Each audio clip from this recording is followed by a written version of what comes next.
Welcome back to another video. Today's topic comes from a website, Intellectual Takeout, from intellectualtakeout.org. This is an article that I wanted to read, transcribe straight away when I saw it, because of the topic. Because of the topic at hand. The article is called Ignored Poor Whites. It was originally posted on March 10th, 2016, and was written by Devin Foley. I begin reading the article. I pass over the picture because it looks like the inside of a rusted out cabin. It is something that the author picked specifically for this article to portray the living conditions of rural, poor white folk.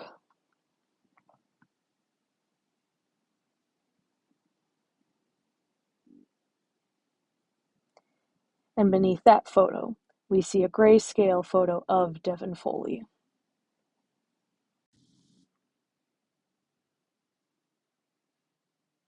As I said, I begin reading the article. From the Miami Herald's reporter Leonard Pitts, Jr. comes this revelation, linked here. Quote, "As it turns out, our deeply racialized view of poverty bears no resemblance to reality. Though it's true that African Americans are disproportionately likely to live below the poverty line, it is also true that the vast majority of those in poverty are white, 29.8 million people. In fact, there are more white poor than all other poor combined. Owsley County (Boonville is the county seat) is the epicenter of that poverty. Median income here is less than $20,000.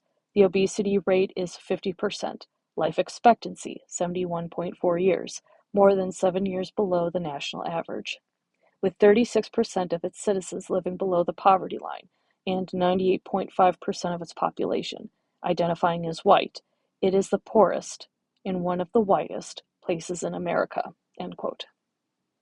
Leonard Pitts is black, and so is his commentary on poor whites, is even more fascinating as it reveals an honest reflection on the issue and a coming to grips with the falseness of the national narrative on poverty. There is a recognition that the dynamic of the conversations about poverty must change, while still acknowledging challenges of race in America. Quote, "There is a remarkable consistency to the way citizens of the poor, white Mountain South have been portrayed in popular culture and scholarship.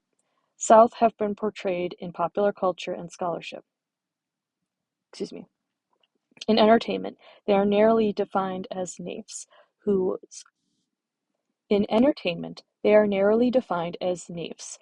very innocence and trusting nature insulates them from the conniving machinations of city folk (think Jed Clampett), as lazy sluggards (think Snuffy Smith), as big dumb rubes (think Jethro Bodine), or as a personification of perverse evil (think Deliverance).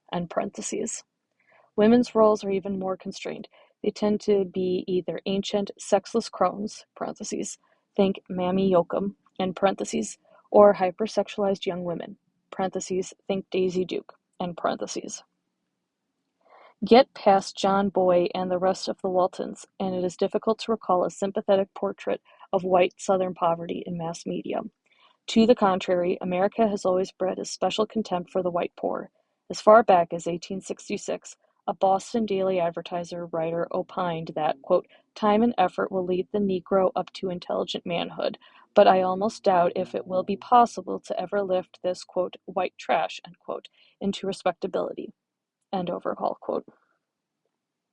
In 1957, the Chicago Tribune described an influx of, quote, "savage," end quote, "vicious," end quote, "depraved," end quote, newcomers from the poor white South under the lurid headline, quote, "Girl Reporter Visits Jungles of Hillbillies," end quote.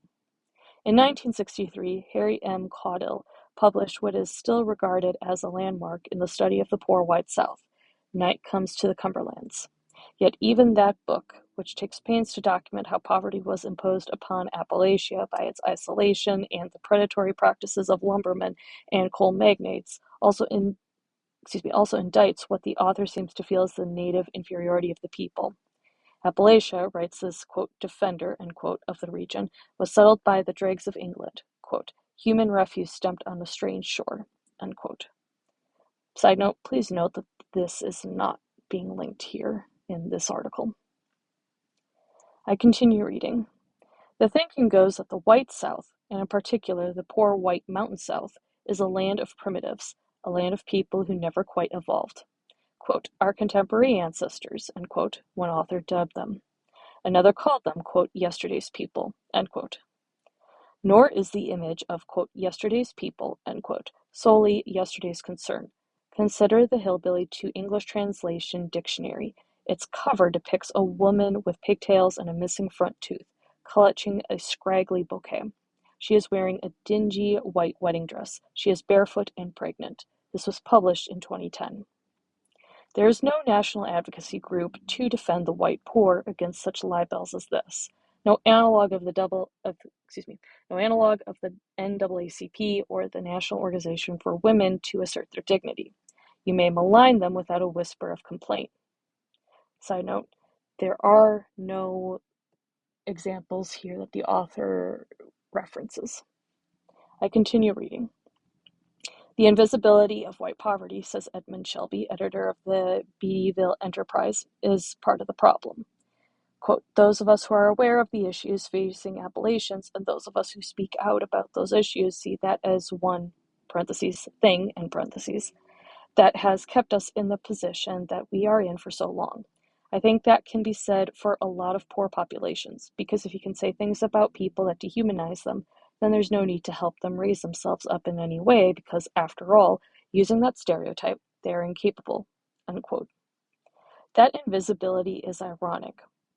Side note, also what's ironic is the author not linking this other quote. Again, I continue reading. Although the war on poverty is generally remembered for what it did and did not do for Black people in the cities, it was actually Appalachia Lyndon Johnson had in mind when he launched it. End quote. And overall quote. Leonard Pitts was good to shine some journalistic light on the topic of poor whites. Perhaps now Bernie Sanders will want to walk back his infamous statement at the March 6th Democratic debate, linked here. Quote, when you're white, ... you don't know what it's like to be poor, end quote. Side note, there's a lot missing in the ... I continue reading. While whites may not understand what it means to be Black in America, many millions of them deeply understand grinding poverty. Here ends the article.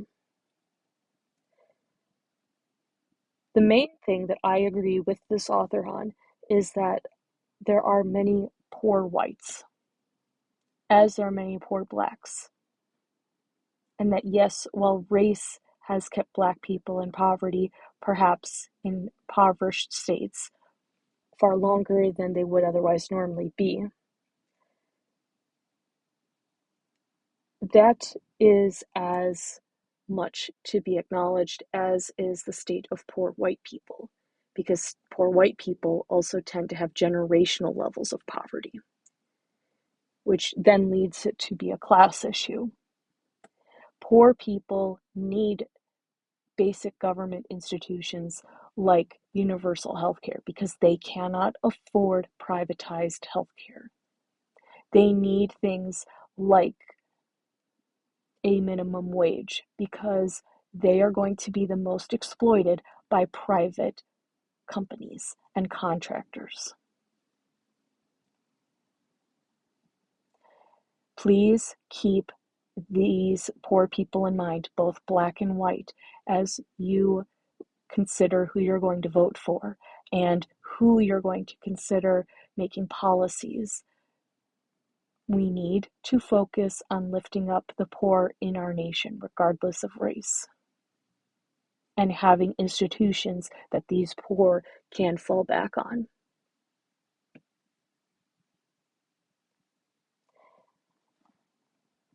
That is something that I know the intellectual takeout will decry, as they are a think tank that is very conservative.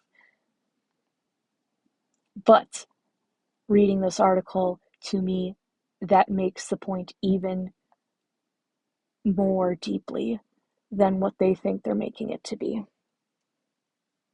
It's not just about race, it's about class. And unfortunately, the only ones to actually make institutional change happen and consistent, not just for the poor now, but for the poor in the future, is the government and those in the government.